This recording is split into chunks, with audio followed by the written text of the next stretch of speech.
Hello friends, आज फिर से आप लोगों का इस स्मार्ट सीटीटी यूट्यूब चैनल में स्वागत है।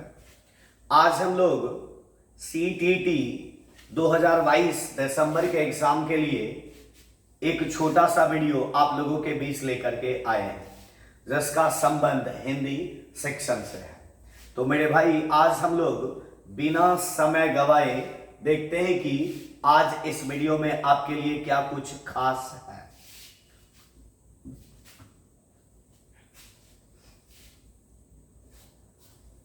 तो सबसे पहले क्वेश्चन जो हम लोगों के स्क्रीन पर आया है वह हिंदी सेक्शन से संबंधित है और यह क्वेश्चन कहता है कि बोलना कौशल के विकास के लिए सबसे अधिक महत्वपूर्ण सिद्ध हो सकता है। कौन सा कौशल कह रहा है मेरे भाई? बोलना कौशल कह रहा है। कौन सा कौशल? बोलना। ठीक है, बोलना कौशल के विकास के लिए सबसे अधिक महत्वपूर्ण सिद्ध हो सकता है। तो कौन सा वह प्रकरण है जिसमें आपके बोलने की गति, बोलने में प्रवाह, बोलने से अर्थ ज्यादा स्पष्ट हो सकता है? तो मेरे भाई, हम लोग देखते हैं कि सबसे पहले है परस्पर वार्तालाप, अर्थात इसका मतलब होता है आपस में एक दूसरे से वार्तालाप। क्या होता है? एक दूसरे से वार्तालाप। ठीक है, फिर कह रहा कि सुनी गई सामग्री को ज्यों का त्यों प्रस्तुति करें। तो मेरे दोस्त, इसका मतलब होता है कि आप जो सुने हैं उसको जिस तरह से सुने हैं उसी तरह से दूसरों के सामने प्रस्तुत कर देते हैं। यदि आप जो चीज सुने हैं उसी प्रकार से प्रस्तुत करते हैं तो शायद आपकी अभिव्यक्ति उभर कर नहीं आती है। इसमें से किसी भी प्रकार के भाषा कौशल का विकास नहीं हो सकता है, क्योंकि यह एक प्रकार से मेरे दोस्त अनुकरण का भाग हो गया। किसका भाग होगा मेरे भाई? अनुकरण का। यदि हम लोग शिक्षा मनोविज्ञान की भाषा में इसकी बात करें तो इसका संबंध तथ्यात्मक से भी होता है। कैसे होता है मेरे भाई? तथ्यात्मक से भी होते हैं। ठीक है, तो यह उत्तर आपका नहीं होगा। फिर कह रहा है मेरे भाई श्रुत लेख। मनोविज्ञान और एमसीएफ कहता है कि प्राथमिक स्तर पर अर्थ महत्वपूर्ण होनी चाहिए, ना कि शुद्धता। प्राथमिक स्तर पर सुंदर लेखन से मौखिक भाषा का विकास होगा, ऐसी कोई बात नहीं है। तो हम लोगों का उत्तर यह भी कट गया। फिर कह रहा है कथा श्रवण। मतलब कहने का यह हुआ कि आप कहीं पर कथा हो रहा है, आप श्रवण कर लिए, तो क्या आपको बोलने जैसे कौशल का विकास होगा? तो मेरे भाई नहीं होगा। अर्थात इसका उत्तर होगा परस्पर वार्तालाप। अर्थात आप अपने में यदि एक दूसरे से वार्तालाप करते हैं तो आपकी भाषा का विकास बेहतर होता है। ठीक है, यदि हम लोग अगले क्वेश्चन की बात करें तो अगला क्वेश्चन देखते हैं कि हम लोगों के स्क्रीन में क्या है। ठीक है, चलिए देखिएगा। कह रहा है विशेष क्षमता वाले बच्चों को की कक्षा में लेखन कौशल के अभ्यास के लिए महत्वपूर्ण है। विशेष क्षमता वाले बच्चों की कक्षा, किसी भी कक्षा में यदि बात किया जाए, लेखन कौशल हो, मौखिक वाचन हो, किसी भी प्रकार का वाचन, तो मेरे भाई उसमें आपका अपना थोड़ा भी झलकना चाहिए। क्योंकि राष्ट्रीय शिक्षा नीति 2020 कहता है, राष्ट्रीय शिक्षा नीति 2020 मेरे दोस्त कहता है कि आप किसी भी चीजों को यदि नया करने जा रहे हैं तो आपका मौलिकता झलकना चाहिए। उसमें से आप अनुकरण कर सकते हैं और उस अनुकरण की मात्रा है केवल और केवल 20%। ठीक है, तो यहां हम लोग देखते हैं कि लेखन कौशल के अभ्यास के लिए सबसे ज्यादा महत्वपूर्ण क्या है? ठीक है, अलंकारिक भाषा का प्रयोग मेरे भाई नहीं होगा, क्योंकि ये व्याकरण से संबंधित है। कह रहा है कि अक्षरों की सुंदर बनावट। आप सुंदर लेखन कर रहे हैं, आपका राइटिंग बेहतर है, अर्थ नहीं निकलता है, क्या आप एक बेहतर लेखक कहलाइएगा? मेरे भाई नहीं कहलाएंगे। फिर कह रहा विचारों की मौलिकता। मेरे दोस्त, मौलिकता का संबंध है नवीनता से। कैसे है? नवीनता से। और हम लोग जानते हैं कि यदि किसी भी चीजों पर बहस किया जाए, किसी भी प्रकार के भाषा की चर्चा किया जाए तो उसमें नवीनता का भाव झलकना चाहिए। फिर कह रहा है शुद्ध वर्तनी का प्रयोग, मतलब शुद्ध अभ्यास से तो शुद्ध वर्तनी का प्रयोग होता है, लेकिन यहां पर सबसे बेटर उत्तर हम लोगों का ऑप्शन नंबर सी आता है, विचारों की मौलिकता। मतलब कहने का यह हुआ किसी भी प्रकार के लेखन कौशल में आपके विचार में मौलिकता आनी चाहिए, नवीनता होना चाहिए, आपकी अपनी अभिव्यक्ति आनी चाहिए, तब जाकर के यह बेहतर भाषा का रूप ले सकता है। ठीक है, तो मेरे दोस्त इसका उत्तर कितना नंबर हो जाएगा? विकल्प नंबर सी। आगे हम लोग क्वेश्चन की बात करते हैं। अगला क्वेश्चन मेरे भाई हम लोगों के स्क्रीन पर है, अन्य विषयों की कक्षा में भी भाषा अधिगम में सहायता करती है, क्योंकि मेरे दोस्त एक बात याद रखना कि भाषा हम लोगों के पूरे लाइफ में भाषा समाहित है। भाषा के बिना हमारे जीवन की कल्पना भी नहीं किया जा सकता है। सारे विषयों में भाषा समाहित है। यहां कह रहा है अन्य विषयों की कक्षा में, दूसरे विषय की कक्षा में भाषा अधिगम में सहायता करती है। तो भाषा अधिगम में सहायता करती है, सही बात है। सारे विषय को जोड़ने का काम भी कौन करता है? भाषा करता है। कह रहा है सहायता करता है क्योंकि अन्य विषय को पढ़ने पर वैविध्यपूर्ण भाषा प्रयोग के अनेक अवसर उपलब्ध होते हैं। मेरे भाई एकदम सही है कि यदि आप किसी भी अलग अलग विषय को पढ़ते हैं और भाषा का प्रयोग करते हैं तो वहां पर वैविध्यपूर्ण भाषा का प्रयोग करने का आपको अवसर मिलता है। यदि आप गणित को पढ़ते हैं और उसमें भाषा का प्रयोग करते हैं तो गणित को भाषा के माध्यम से समझने का प्रयास करते हैं। यदि हम लोग अन्य विषय को पढ़ते हैं और भाषा का प्रयोग होती है तो भाषा का प्रयोग वहां अलग अलग तरीके से होता है, आपको अवसर मिलता है, मौका मिलता है। तो यह उत्तर तो मेरे दोस्त सही है। फिर कह रहा है अन्य विषय के शिक्षक विषय के साथ साथ भाषा भी सीखते हैं, हो सकता है, लेकिन यहां इस प्रश्न के लिए इस विकल्प के हिसाब से यह नहीं होगा। सभी शिक्षक एक से अधिक भाषा जानते हैं, ऐसी कोई बात नहीं है। अन्य विषय के पाठ्य पुस्तकें भाषा शिक्षण के उद्देश्य को ध्यान में रखती है, थोड़ा बहुत रख सकता है, लेकिन फिर भी इस प्रश्न के लिए यह उत्तर नहीं होगा। अर्थात इस प्रश्न का बेटर उत्तर विकल्प नंबर ए हो। ठीक है, यदि हम लोग अगले क्वेश्चन की बात करें मेरे भाई तो कह रहा है आप स्वस्वर पठन में अनिवार्यता किस साहित्यिक विधा का समर्थन करेंगे? मेरे दोस्त याद रखना पठन या वाचन दो प्रकार का होता है। एक होता है मेरे दोस्त सस्वर, एक होता है स्वस्वर और एक होता है मौन। क्या होता है मेरे दोस्त? मौन। तो सस्वर का मतलब होता है बोलकर। क्या होता है मेरे दोस्त? बोलकर। और मौन का अर्थ क्या होता है? मन ही मन। क्या होता है? मन ही मन। या आप दूसरे शब्द में इसको कह सकते हैं बिना बोले। क्या कह सकते हैं? बिना बोले। ठीक है, अब कह रहा आप स्वस्वर पठन मतलब बोलकर किस साहित्यिक विधा का सबसे ज्यादा समर्थन करेंगे? जीवनी का, आत्मकथा का, एकांकी का, यात्रा वृत्तांत का? मेरे दोस्त इसका उत्तर होगा एकांकी का, क्योंकि एकांकी या नाटक या फिर कविता ऐसे तीनों घटक हैं जिसमें यदि बोलकर नहीं बताया जाए तो शायद इसका अर्थ स्पष्ट नहीं हो पाता है। ठीक है, तो मेरे दोस्त इसका उत्तर हो जाएगा विकल्प नंबर सी। यदि हम लोग अगले क्वेश्चन की बात करें तो अगला क्वेश्चन है समावेशी शिक्षा के संदर्भ में भाषा शिक्षण के लिए अनिवार्य है। समावेशी शिक्षा मेरे दोस्त, समावेशी शिक्षा कब आया था? तो शिक्षा का अधिकार अधिनियम 2009 में आया। इसमें से सारे बच्चों को एक ही कक्षा में जगह देने की बात कही। ठीक है, कह रहा है कि एकांकी शिक्षण में सभी की भागीदारी। थोड़ा बहुत हम लोग आगे बढ़ते हैं, भाषा कौशलों के उपयुक्त अभ्यास। मेरे दोस्त इसका कोई मतलब यहां नहीं होता है। विभिन्न प्रकार की गतिविधियों का उपयोग बेहतर है। व्याकरणिक संकल्पनाओं का अधिकाधिक अभ्यास मेरे दोस्त नहीं होगा। अब हम लोग आते हैं एकांकी शिक्षण में सभी की भागीदारी।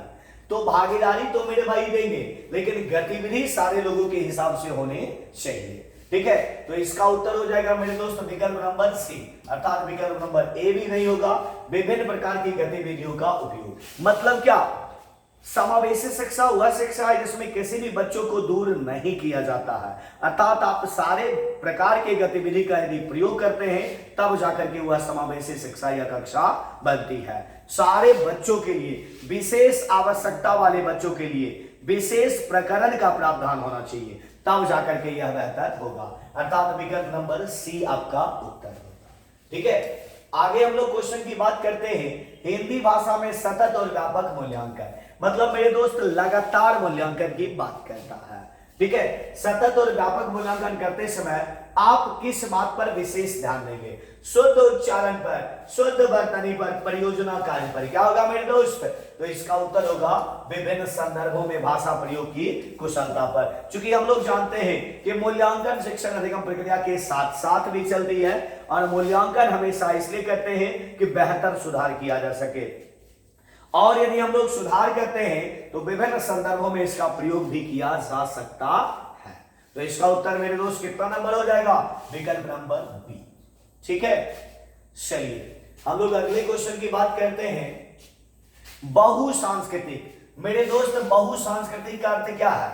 बहुभाषी, और वह कक्षा बहुभाषी है जिस एक ही कक्षा में सारे बच्चों की भाषा का सम्मान दिया जाता है, उसी को कहते हैं मेरे भाई बहुसांस्कृतिक।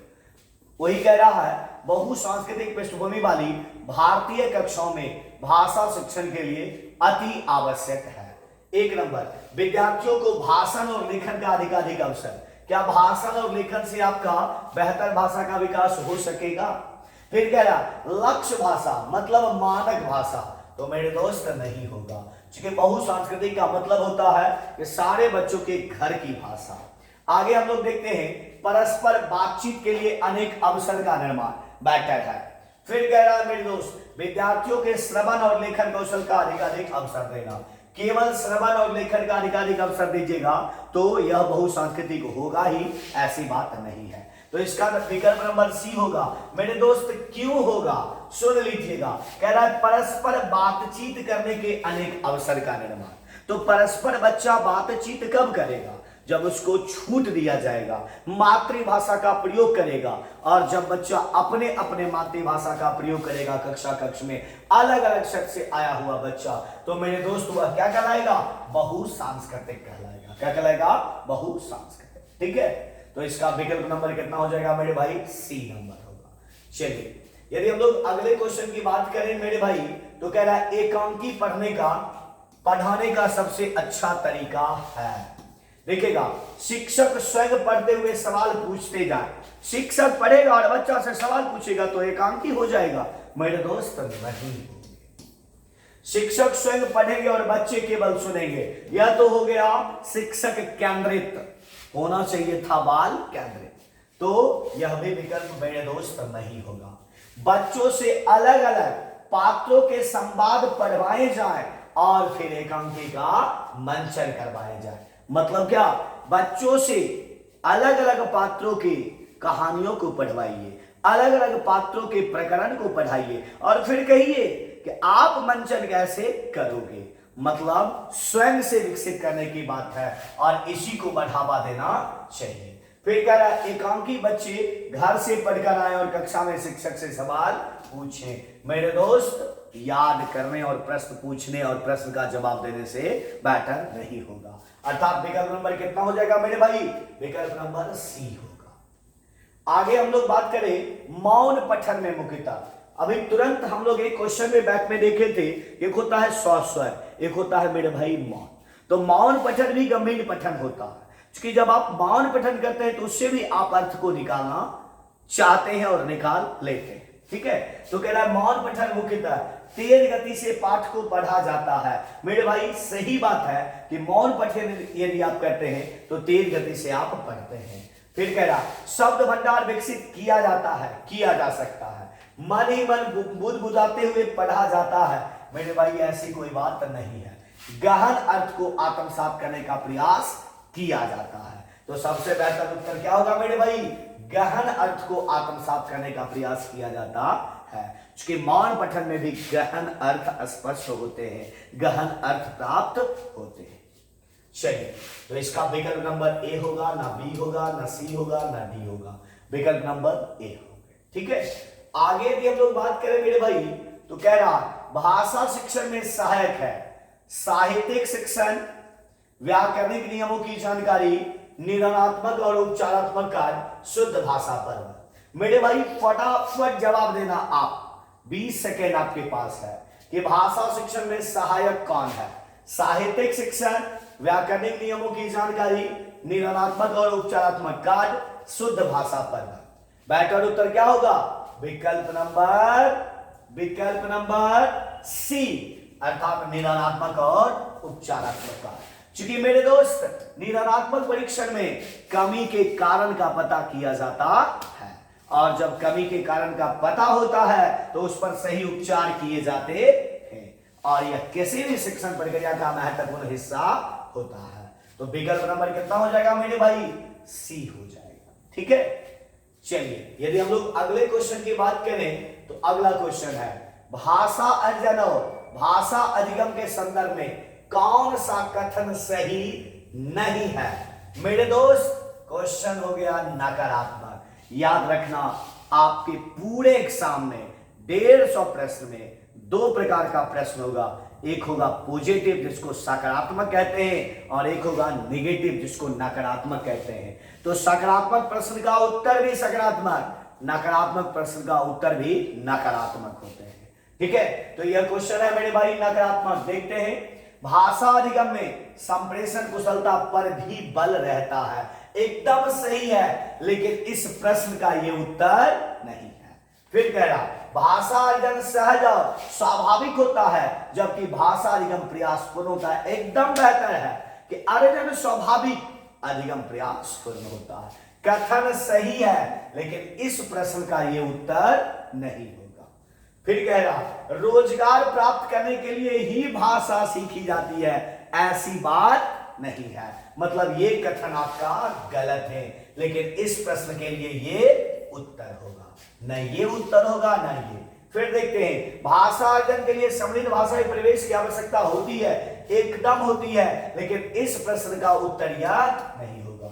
जो कथन सही है, इस प्रश्न का उत्तर वो नहीं है। जो कथन गलत है वही इस प्रश्न के उत्तर है, और वह कथन गलत है विकल्प नंबर सी। अर्थात इस प्रश्न का उत्तर क्या होगा? विकल्प नंबर सी। ठीक है, आगे की क्वेश्चन बात करते हैं मेरे भाई। भाषा शिक्षण में शब्दार्थ पर अधिक बल नहीं देना चाहिए, क्योंकि बच्चे सारे शब्दों के अर्थ जानते हैं। शब्दों के अर्थ शब्दकोश से देखे जा सकते हैं। इसमें समय व्यर्थ होता है। बच्चे संदर्भ के अनुसार अनुमान लगाते हुए अर्थ को ग्रहण कर लेते हैं। तो भाषा शिक्षण में शब्दार्थ पर अधिक बल नहीं देना चाहिए, सही बात है। क्योंकि एक ही शब्द का अर्थ अलग अलग वाक्य में अलग अलग ढंग से होता है। अर्थात किसी भी शब्दों का अर्थ वाक्य के दृष्टिकोण से सही माना जाता है। ठीक है, तो इसका उत्तर मेरे भाई कितना नंबर विकल्प होगा? विकल्प नंबर बी होंगे। क्या होंगे? विकल्प नंबर बी। ठीक है, बच्चे सारे शब्द का अर्थ जानते हैं, यह कथन क्या है मेरे भाई? गलत है। फिर क्या, शब्द के अर्थ शब्दकोश से देखे जा सकते हैं। केवल आप वर्ड मीनिंग देख लीजिएगा तो कोई फर्क नहीं पड़ेगा। इसमें समय व्यर्थ होता है, यह भी कथन गलत है। तो विकल्प नंबर कितना ठीक होगा मेरे भाई? बी। आगे हम लोग देखते हैं क्वेश्चन नंबर 133। ठीक है, भाषा शिक्षण के संदर्भ में कौन सा कथन सही नहीं है। फिर आ गया मेरे दोस्त क्वेश्चन कौन सा? निगेटिव आ गया, नकारात्मक क्वेश्चन। कह रहा है बच्चों की मातृभाषा का कक्षा में प्रयोग नहीं होना चाहिए। क्या मातृभाषा का प्रयोग नहीं होनी चाहिए? होनी चाहिए। अर्थात सबसे पहला विकल्प इस प्रश्न का उत्तर हो चुका।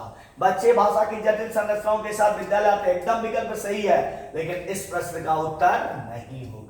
बच्चे अपने द्वारा बनाए गए भाषा नियमों में विस्तार एवं परिवर्तन करते हैं, यह कथन सही है, लेकिन इस प्रश्न का उत्तर ये नहीं होगा। फिर कह रहा समृद्ध भाषा परिवेश भाषा अधिक करने में सहायक होता, एकदम सहायक होता है, लेकिन इस प्रश्न का उत्तर ये नहीं होगा। अर्थात इस प्रश्न का उत्तर ये गलत कथन वाला होगा, क्योंकि क्वेश्चन मेरे दोस्त निगेटिव है, नकारात्मक है। ठीक है, आगे क्वेश्चन की बात हम लोग करते हैं। पठन कुशलता का मूल्यांकन करने के लिए आप क्या करेंगे? पठन कुशलता मूल्यांकन, पढ़ाए गए प्रकरण का मूल्यांकन आप कैसे कीजिएगा? देखिएगा, पुस्तक के किसी पाठ की पंक्तियां पढ़वाएंगे। मेरे दोस्त, पाठ की पंक्तियां पढ़वाने से रट्टा मार की प्रवृत्ति भी बढ़ सकती है। फिर कह रहा बच्चों को जोर जोर से बोलकर पढ़ने के लिए कहेंगे ताकि उच्चारण की जांच हो सके। उच्चारण की जांच से क्या भाषा का मूल्यांकन संभव है? मेरे भाई नहीं है। फिर कह रहा पढ़ी गई सामग्री पर तथ्यात्मक प्रश्न पूछेंगे, कुछ हद तक तो रख सकते हैं। कह रहा है पढ़ी गई सामग्री पर प्रश्न बनवाएंगे। मेरे दोस्त यहां पर दो अंतर है। तथ्यात्मक प्रश्न पूछेंगे, तथ्य से संबंधित। पढ़ी गई सामग्री पर प्रश्न बनवाएंगे। मेरे दोस्त तथ्य का मतलब होता है रिपोर्ट से, तथ्य का। बहुत लोग इनका इसका उत्तर यही दे रहे हैं, विकल्प नंबर सी। लेकिन बाबू मेरे गलत है, क्योंकि तथ्य का मतलब होता है रिपोर्ट, और रिपोर्ट का मतलब होता है वही लिए और वही उतार दिए। तो मेरे दोस्त जब आप लीजिएगा और उसी को उतारिएगा तो क्या भाषा का विकास बेहतर होगा? नहीं होगा। लेकिन बताए गए प्रकरण, इसे 2-3 क्वेश्चन आते हैं। एक प्रकरण बताया गया, बच्चों से प्रश्न पूछा गया, बच्चा प्रश्न का जवाब दे रहा है, प्रकरण की समझ बन चुकी है। बच्चा प्रश्न का जवाब नहीं दे रहा है, प्रकरण की समझ नहीं बनी है। बच्चा प्रश्न पूछ रहा है, प्रकरण की समझ बन रही है। बच्चा प्रश्न नहीं पूछ रहा है, प्रकरण की समझ नहीं बनी है। इस आधार पर इसका उत्तर कितना नंबर होगा? विकल्प नंबर डी, मतलब ऑप्शन नंबर 4। ठीक है, आगे क्वेश्चन की बात हम लोग करते हैं मेरे भाई। किस प्रकार के प्रश्न बच्चों की भाषागत समझ का आकलन करने का अधिक सहायक नहीं होता है? क्वेश्चन नकारात्मक है। देखिएगा, कह रहा है चिंतन परक प्रश्न एकदम बेहतर है, हो सकता है, लेकिन इस प्रश्न का उत्तर नहीं होगा। अनुमान परक प्रश्न होगा, इस प्रश्न का उत्तर नहीं होगा।